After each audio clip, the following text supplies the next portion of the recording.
시간 함께 하실 하나님의 말씀 에스겔 36장 25절에서 31절까지 말씀입니다.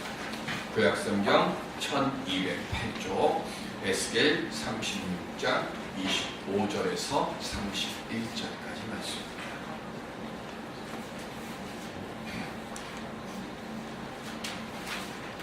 에스겔 36장 25절에서 31절.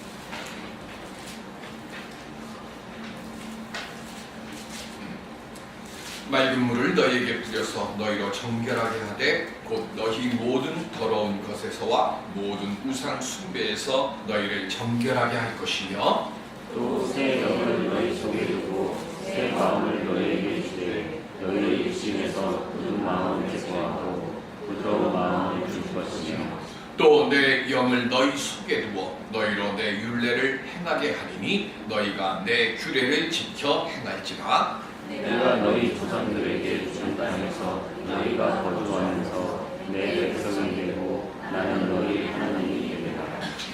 내가 너희를 모든 더러운 데에서 구원하고 곡식이 풍성하게 하여 기근이 너희에게 닥치지 아니하게 할 것이며 또 나무의 열매가 밭에서 산을 풍성하게 하여 너희가 다시는 기근의 욕을 여러 나라에 당하지 아니하리니. 함께 하겠습니다. 그때에 너희가 너희 악한 길과 너희 좋지 못한 행위를 기억하고 너희 모든 죄악과 가증한 일로 말미암아 스스로 믿게 오리라. 아멘.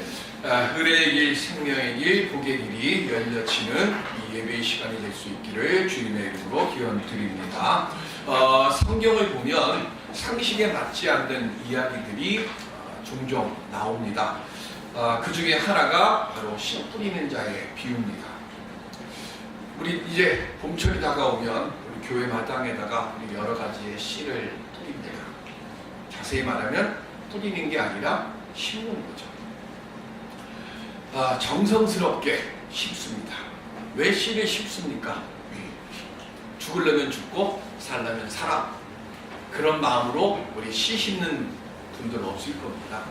그렇죠? 씨를 심을 때는 꽃 심으면 잘 자라서 아름다운 꽃을 활짝 피워서 우리에게 기쁨을 줘라. 그리고 열매를 맺는 것이라고 하면 30배, 60배, 100배의 결실을 맺어서 우리로 하여금 그 풍성한 기쁨을 보여주어라 라고 하는 그 마음으로 심어야 돼요. 아무 땅에다가 심지 않죠.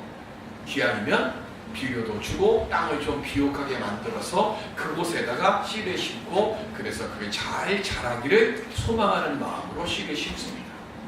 그런데 예수님의 씨 뿌리는 자의 비유를 보면 좀 엉뚱하죠. 성경을 잠깐 보실까요? 마가복음 4장 4절. 마가복음 4장 4절.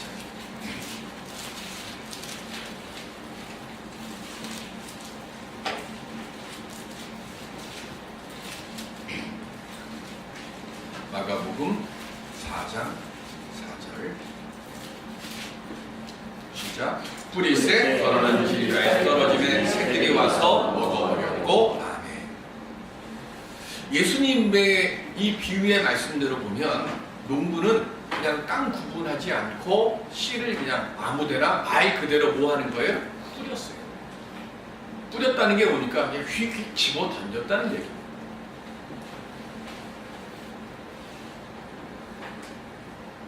우리 생각으로 보면 그렇게 그냥 휙휙 집어던진다는 건 뭘 게으른 사람이죠.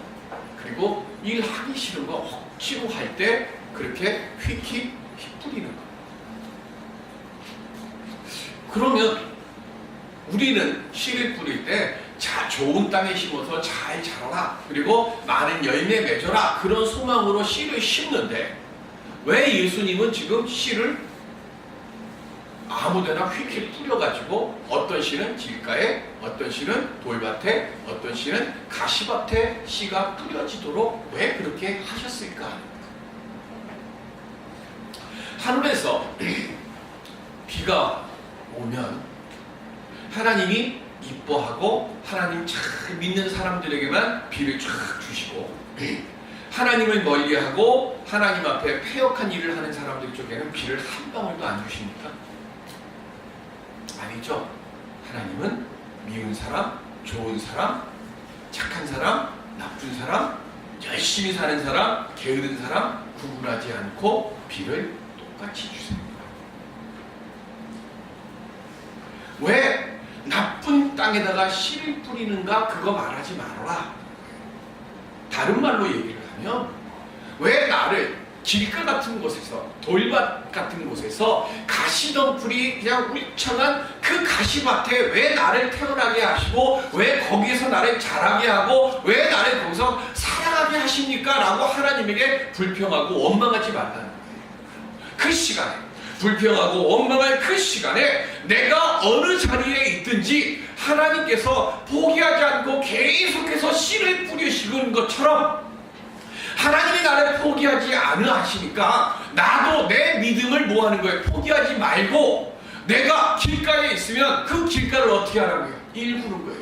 내가 돌밭에 있으면요 돌을 치우라는 거예요. 내가 가시밭에 있으면요 가시덤불을 거두는 그 시간에 투자하라는 거예요. 불평하고 원망할 그 시간이 아까우니까 돌밭이라고 하면 돌 치우면서 하나님 내게 힘 주십시오. 나 이거 치우는데 내 능력이 부족합니다. 가시밭 치우는데 가시에 찔려 피가 나고 상처가 납니다. 하나님 이 피가 나고 상처나는 이것 때문에 무릎 꿇지 않게 해주시옵소서. 그렇게 소망하면서 돌 치우고 가시 치우라는 것. 그러면 하나님이 어떻게 하신다고요? 나는 너희들이 옥토가 될 수 있도록 계속해서 포기하지 않고 씨를 뿌려주고 또 뿌릴 거니까. 내가 포기하지 않으니까 너희도 포기하지 마. 그러면 언젠가는 너희들이 30배, 60배, 100배의 결실을 맺는 옥토가 되는 날이 반드시 올 거야. 그러니까 포기하지 마.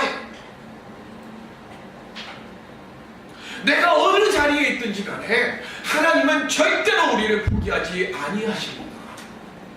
내 자녀들이 어떤 모습으로 있든지 어느 자리에 있든지 우리는 포기하지 않고 내 자녀들을 위해서 소망의 기도를 드리는 것처럼 내 기도를 내 자녀들이 알든지 모르든지 우리가 우리의 자녀를 위해서 기도하는 것처럼 하나님은 지금도 우리들로 하여금 옥토를 만드는 부지런한 사람 되라고 우리에게 말씀으로 깨우쳐 주시고 찬양으로 깨우쳐 주시고 기도로 깨우쳐 주시는 줄로 믿습니다. 그러면 우리는 옥토가 되기 위해서 뭘 해야 돼요? 1년 내내 묵혀있던, 아니 어쩌면 수십 년 동안 묵혀있던 우리의 묵은 땅을 갈아엎어야 돼요. 기경해야 돼요. 그 기경의 시작이 뭡니까? 하나님을 가까이 하는 거예요.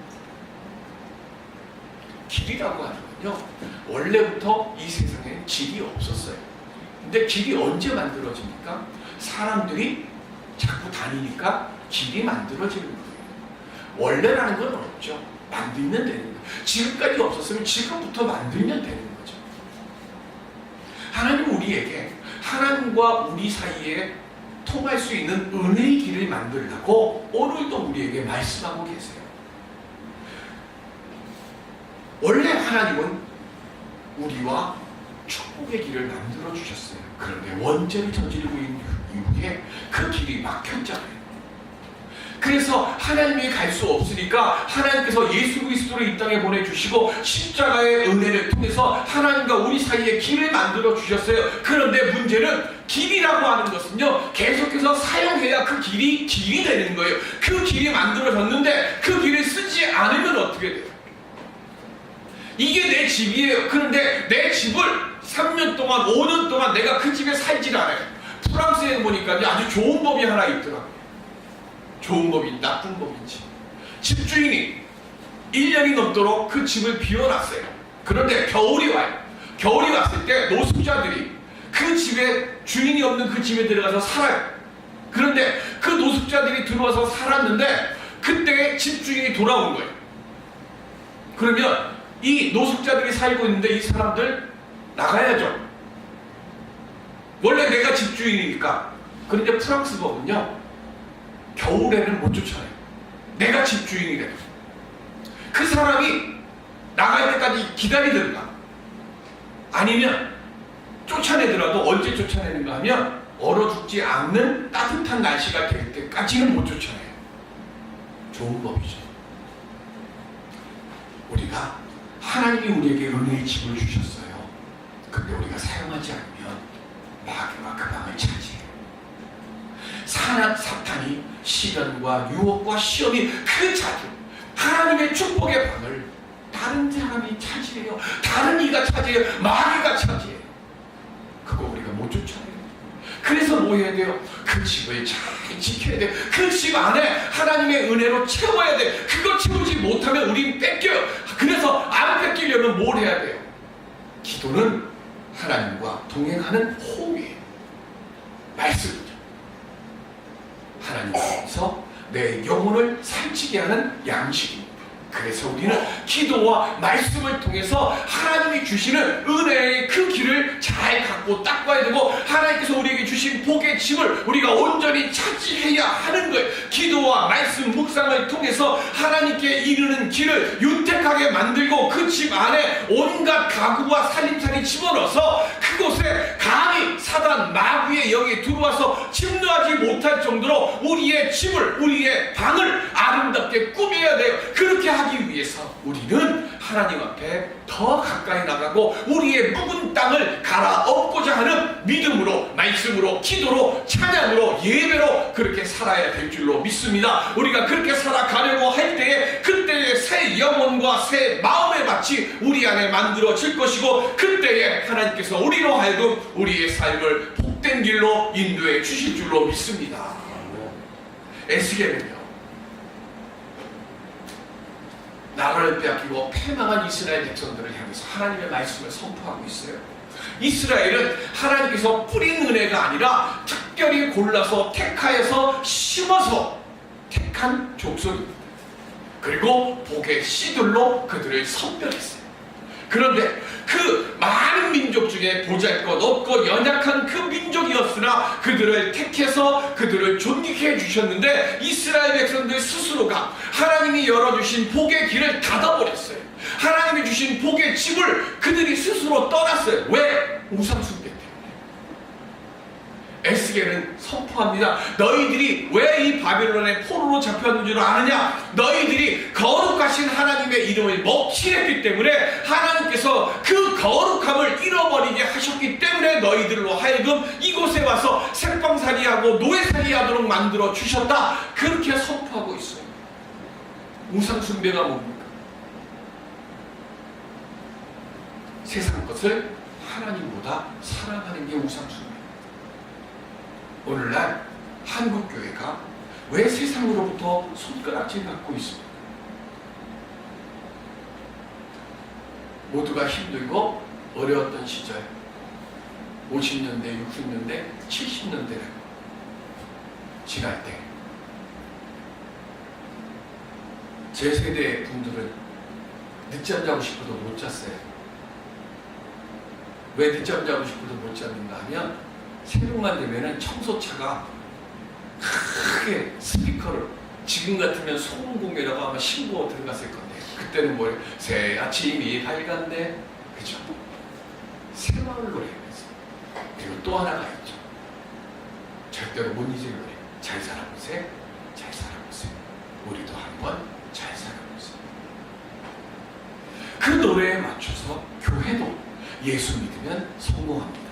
예수 믿으면 복 받습니다. 예수 믿으면 부자 됩니다. 그 구호를 외쳤습니다. 그리고 80년대 전도 폭발 이후 한국교회는 급속도로 성장했고 부흥했습니다. 그리고 대형화된 교회들이 많이 생겨났습니다. 그런데 세상은 그때부터 교회를 바라보는 눈이 바뀌기 시작했어요. 뭐로 바뀌었습니까? 그만큼 성장했으니까 이제는 교회가 세상의 소금과 빛의 역할을 해주기를 소망했습니다. 그리고 교회가 이 시대의 도덕의 잣대가 되어지기를 소망했습니다. 그리고 이 시대의 사회적인, 도덕적인, 그리고 양심의 리더가 되는 교회가 되어지기를 소망했습니다. 그런데 지금 우리의 모습은 어떻습니까? 세상 사람들이 교회를 바라보면서 야, 교회는 참 양심적이야, 이렇게 얘기하면서 이 사회를 이끌어가는 리더십이 있다고 이야기를 합니까? 제가 노예 일을 하면서 도서상품권을 한 10,000원짜리를 60장이 필요했어요. 그래서 우리 집 앞에 있는 한 편의점에 가갖고 도서상품권 10,000원짜리가 필요한데요. 그랬더니 몇 장이 필요하십니까? 그러니까 60장이 필요합니다. 그랬어요. 그랬더니 아예 그건 계약금을 주셔야 되는데요. 그래서 아예 계약금 드릴게요. 그러면서 그분이 묻는 거예요. 뭐 하시는 분인데 이렇게 도서상품권이 많이 필요하십니까? 그래서 제가 목사인데 그랬더니 그분이 딱 말을 끊으면서 하는 말이 아예 목사님이세요? 그럼 계약금 안 주셔도 됩니다. 내일 오시면 제가 준비해 놓겠습니다. 이 소리 들은 지가요 정말 저 오랜만이었어요. 그분이 교회를 다니는지 안 다니는지는 몰라요. 다만 그분이 하는 얘기가 목사님이시면 목사님을 못 믿으면 제가 누구를 믿겠습니까? 하는 큰 말. 80년대, 90년대는 그랬어요. 우리 우스갯소리 하잖아요. 누가 근데 갈림길이 있는데 신부한테 묻고 중한테 묻고 목사한테 묻는 데잖아요. 신부한테 어느 쪽 길 어디로 가야 됩니까? 이쪽 길로 가야 됩니다. 그럴 때 그쪽 길로 가더래요. 승리한테 물었대요.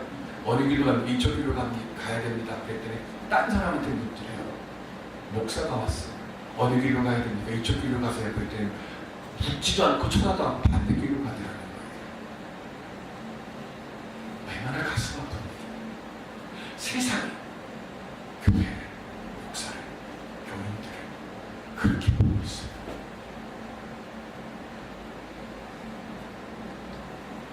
실망하니까 세상 사람들이 교회를 비난하고 교회를 떠납니다.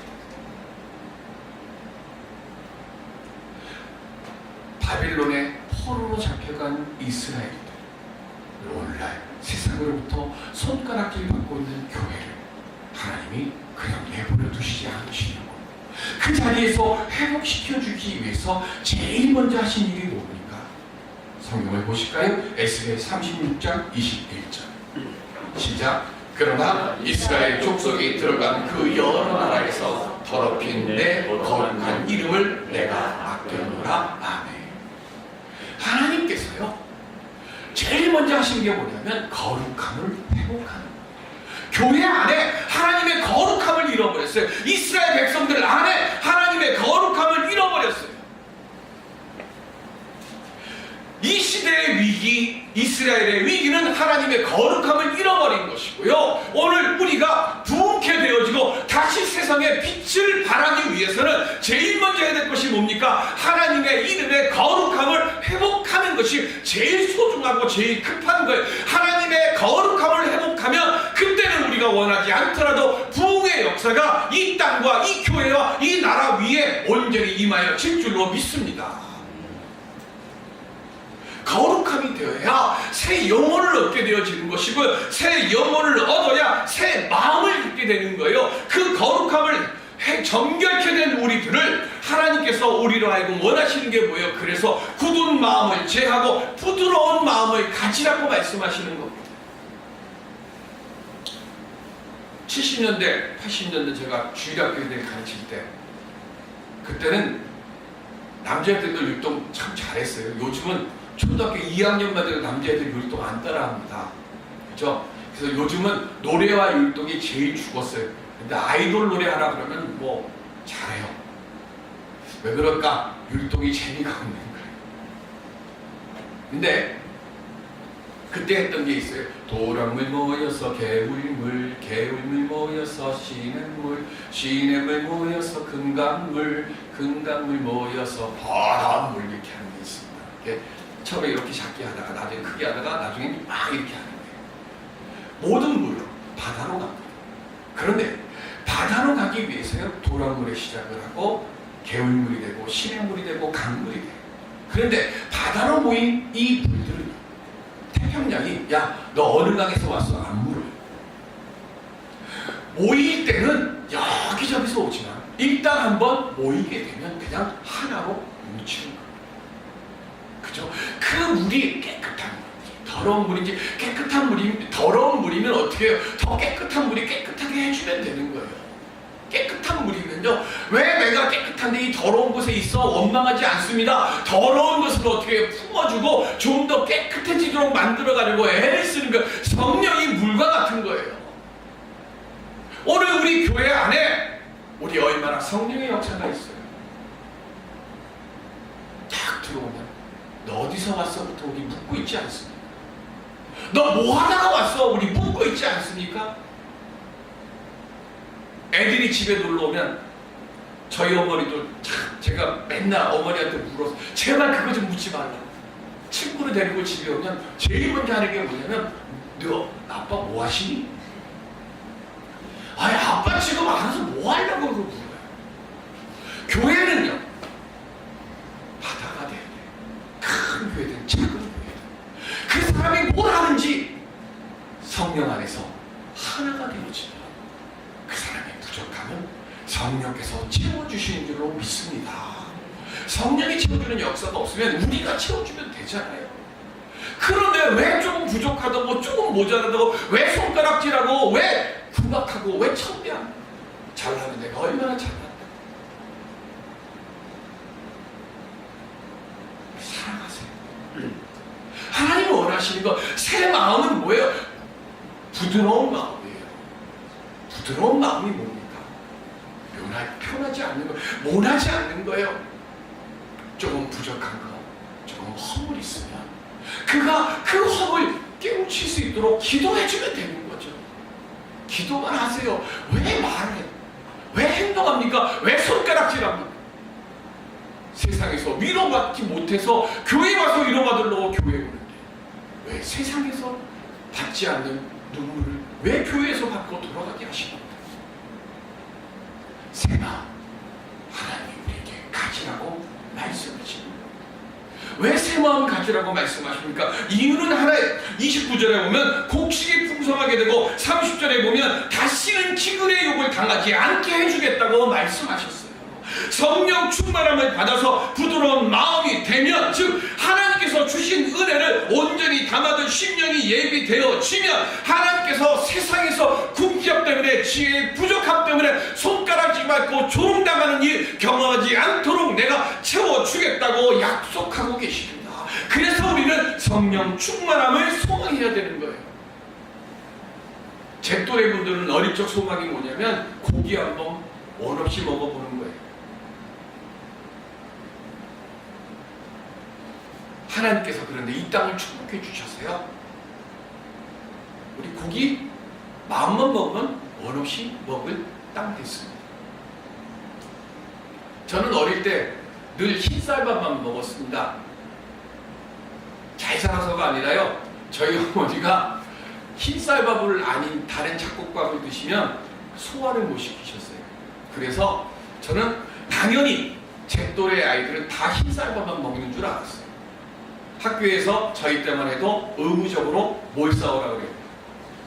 30% 보리 싸우라 그럽니다. 그럼 머리를 씁니다. 위에만. 저도 어머니 닮아갖고 보리를 먹으면 소화가 안 돼요. 어머니 닮아서 위장이 고급스러워져가지고. 그래서 보리쌀 밥을 먹으면 소화를 못 시키니까 머리를 써서 위에다가 뿌렸어요. 뭐를? 보리밥 몇 알갱이를 위에다가 뿌려요. 그러면 참 지혜로우신 선생님이 꼭 도시락을 뒤집어요. 그러면 뒤에는 보리가 없어. 그래서 밥 먹기 전에 손 들고 이따가 밥 먹고 그렇게 살았어요. 우리 지금 어렵다고 합니다. 제가 어렸을 때는 저희 동네에 집마다 텔레비전 없었습니다. 집마다 전화 없었습니다. 집마다 냉장고 없었습니다. 근데 아마 여기 계신 분들 다 손에 전화기 한 대씩 들고 계실 겁니다. 우리 이만큼 살았으면 감사할 것도 하지 않습니까? 근데 우리는 아직도 감사가 없어요. 우리는 아직도 더 주시옵소서만 외치고 있습니다. 에베소서 4장 28절에 보면 시작. 도둑질하는 자는 다시 도둑질하지 말고 돌이켜 가난한 자에게 구제할 수 있도록 자기 손으로 수고하여 선한 일을 하라. 아멘. 바울이 예수 그리스도의 보혈로 정결함을 받고 성령 충만함으로 새 사람이 된 사람이 행해야 할 일에 대해서 말씀하고 있어요. 그런데 그 말씀 속에서 도둑질하지 말라. 이게 무슨 얘기예요? 도둑질하지 말라는 게. 이거 흠치라 하지 말라 이 뜻만이 아니에요. 우리의 말로 우리의 삶으로 상처받는 일들이 일어나지 않도록 조그마한 것도 도덕적으로도 걸리지 않는 그런 정결한 삶을 살라. 그리고 더 나아가서 뭐라 그랬어요? 너희들이 힘써서 이마에 땀이 흘리게 노력하고 그 노력한 것으로 너희들끼리 잘 먹고 잘 살아라가 아니라 너희들이 애쓰고 수고하고 노력한 그것을 가지고 뭐하라고요? 기쁜 마음으로 구제하라 그랬어요. 빌 게이츠가요 지금까지 기부한 돈이 얼마인 줄 아십니까? 4조 9천억 원입니다. 말하기도 힘들어요. 그런데 지금 현재 남아있는 빌 게이츠의 총 재산이 우리 식으로 그냥 계산을 하면 약 한 1,100억 원쯤 됩니다. 빌 게이츠에게 자식이 셋이 있어요. 빌 게이츠가 뭐라고 얘기했는가 하면 자기 자식들에게 한 명당 100억씩 유산으로 주고 그 남은 돈도 기부하겠다고, 자식들에게 다 안 준다고 이야기를 합니다. 어떻게 이렇게 많은 돈을 그렇게 기쁘게 나눌 수 있을까요? 성경을 보실까요? 신명기 8장 18절 시작. 내 하나님 여호와를 기억하라. 그가 내게 재물 얻을 능력을 주셨습니다. 이같이 하심은 내 조상들에게 맹세하신 언약을 오늘과 같이 이루려 하심이니라. 아멘. 신명기 28장 6절에는 뭐가 나와요? 들어와도 복을 받고 나가도 복을 받는다는 말씀이 나와요. 빌 게이츠는 유대인입니다. 유대인들 하나님께서 재물을 벌 능력을 주셨다고 믿고 있어요. 그리고 하나님께서 왜 재물을 벌 능력을 주셨을까? 재물을 버는 것 하나님이 주셨습니다. 나도 기쁘게 하나님을 위해서 성경에 기록되어 있는 대로 가난한 사람들에게, 나그네들에게, 과부들에게, 고아들에게 그 돈을 기쁘게 쓰겠다. 지금 전 세계적으로 세계 10대 재벌 중에 유대인들이 반 이상을 차지합니다. 전 세계적으로 가장 많은 기부를 한 사람들의 서열 중에 1, 2, 3위가 다 유대인들. 하나님께서 기쁘게 나누며 살라고 지혜 주셨고 건강 주셨고 물질 주셨음을 믿고 고백하고 그래서 기쁨으로 나누며 베풀며 사니까 하나님이 더해 주시더라고요. 우리 기도 이제는 바꿔야 되지 않습니까? 주시옵소서라고 하는 기도가 아니라 주님 나누며 살아가게 하여 주시옵소서. 그렇게 기도할 수 있는 우리의 심령들이 될 수 있기를 바랍니다. 하나님 내 병 고쳐주시옵소서라고 구하기에 앞서서 하나님께서 주신 건강 가지고 하나님의 사랑을 전하는 힘써 전하는 자 되게 하여 주시옵소서.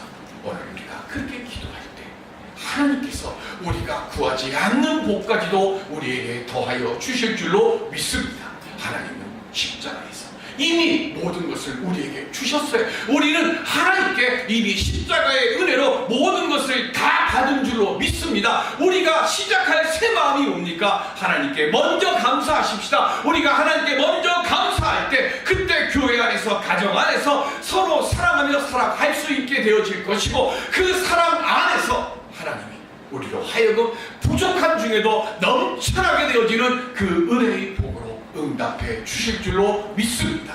이 시간 주시옵소서가 아니라 기쁘게 살게 하여 주옵소서.